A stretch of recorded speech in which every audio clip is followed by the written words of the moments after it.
साहेब, नेमकं तुमच्या ऑफिसची तोडफोड झालेली आहे, काय कारण होतं, कशामुळे तोडफोड झाली?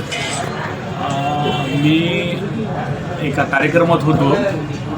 कार्यक्रमामध्ये आम्ही जेवण वगैरे करून, मी आणि निजामभाई आम्ही सोबत होतो.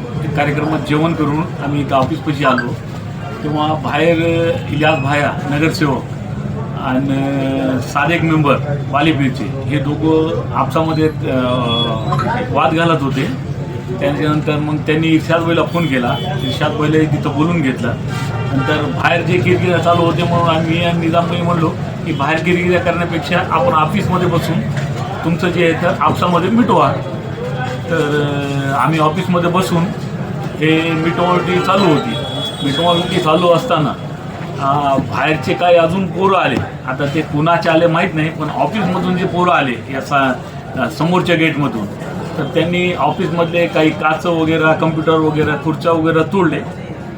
आणि बीड शहरामध्ये असा गैरसमज पसरला की ते भांडण जे आहे तर माझे स्वतःचे आहे, वैयक्तिक आहे. माझं या भांडणाशी काही संबंध नाही. फक्त त्यांनी मी मिटवणुकी करण्यासाठी ऑफिसमध्ये त्या लोकांना बोलवलं होतं. पण माझा राग आहे यांच्यावर की त्यांनी ऑफिसमध्ये येऊन ऑफिस फोडाफोडी नाही करायला पाहिजे होती. ऑफिस म्हणल्यावर एक दैनिक कार्यालय आहे, कार्यालयाची त्यांना मान राखला पाहिजे होता. म्हणून मी दैनिकामध्ये त्यांनी हमला केला म्हणून मी जे कोणी CCTVमध्ये आढळतील त्यांच्यावर मी कायदेशीर गुन्हा दाखल करणार, कारवाई करणार. आणि कुणीही गैरसमज करून सिटीजन कार्यालयाकडे येऊ नये.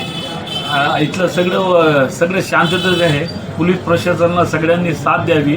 गर्दी करून उगाच वातावरण खराब कुणीही करू नये, एवढीच सगळ्यांना विनंती. तुम्ही नगराध्यक्षांचे जावई आहेत, त्यामुळे जाणीवपूर्वक अशी तोडफोड झाली अशी नाही, चर्चा हे आहे. भांडण राजकीय नाहीच आहे. हे बालीपीरमधले एका प्लॉटवर झालेले भांडण आहे.